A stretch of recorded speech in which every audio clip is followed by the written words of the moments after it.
Hello guys, welcome to അൻഡൂസ് vlog. ഇന്ന് നമ്മൾ ഒരു ചെടി പരിചയപ്പെടാൻ വേണ്ടിയിട്ടാണ് നമ്മൾ ഈ വീഡിയോ ചെയ്യുന്നത്. മിറാക്കിൾ ഫ്രൂട്ട്, മാജിക് പഴം, മാന്ത്രിക പഴം എന്നൊക്കെ പറയപ്പെടുന്ന ഒരു ചെടിയാണ്. പേര് പോലെ തന്നെ വളരെ രസകരമായൊരു ചെടിയാണിത്. ഈ ചെറിയ കുറ്റിച്ചെടി കണ്ടോ, ഇത് ഞാൻ വിത്ത് തട്ട് മുളപ്പിച്ച തൈയാണ്.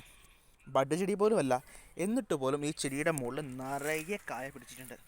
നിങ്ങൾ നോക്കിയാൽ കാണാം, അവിടെ ഇവിടെയൊക്കെ ആയിട്ട് തറപറാ കായ പിടിച്ചിട്ടുണ്ട്.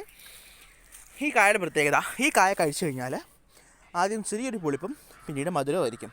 പക്ഷേ കഴിച്ചു കഴിഞ്ഞാൽ പിന്നെ ഒരു മണിക്കൂർ 2 മണിക്കൂർ നേരത്തേക്ക്, അല്ലെങ്കിൽ നമ്മൾ വായ ബ്രഷ് ചെയ്യുന്നത് വരെ വാ നിറച്ച് മധുരമായിരിക്കും. അതായത് പിന്നെ പുളിയുള്ള ഒരു സാധനം നമുക്ക് ഫീൽ ചെയ്യില്ല. എല്ലാത്തിനും നല്ല മധുരമായിരിക്കും. പച്ചമാങ്ങയും ചെറുനാരങ്ങയും പുളിയും എല്ലാം മധുരത്തിൽ നിന്നുണ്ടാവും. അപ്പോൾ ഈ ചെടി നല്ല രസമായിട്ട് വീട്ടിൻ്റെ മുറ്റത്തൊക്കെ ചട്ടിയിലൊക്കെ വളർത്താൻ പറ്റിയ ചെടിയാണ്. വലിയ ഹൈറ്റ് ഇല്ലാത്ത ഒരു ചെറിയ കുറ്റിച്ചെടി പോലെ വളരുന്ന ഈ ചെടി വളരെ ഹെൽപ്ഫുള്ളാണ്. നമ്മളെ ചെടി ജീവിതത്തിന് ഭയങ്കര രസമായിട്ട് ഉള്ള ഒരു ചെടിയാണിത്. മിറാക്കിൾ ഫ്രൂട്ട് എന്നാണ് ഇതിൻ്റെ പേര്. ഇത് നല്ല രസമായിട്ട് കായ ഉണ്ടാവും. ഈ ഷുഗർ പേഷ്യൻസിനൊക്കെ മരുന്ന് കഴിക്കാനും ഒക്കെ, മധുരം കഴിക്കാൻ തോന്നുകയാണെങ്കിലൊക്കെ, ലെമൺ ജ്യൂസ് കുടിക്കണമെന്നൊക്കെ തോന്നുകയാണെങ്കിൽ ഇതിലൊരു കായ കഴിച്ചിട്ട് ഒരു ചെറുനാരങ്ങ ചുമ്മാ വെള്ളത്തിൽ പിഴിഞ്ഞിട്ട് കുടിക്കുകയാണെങ്കിൽ നല്ല മധുരമുള്ള ഫീൽ നമുക്ക് കിട്ടും. എന്നാൽ ഷുഗർ വരത്തുമില്ല.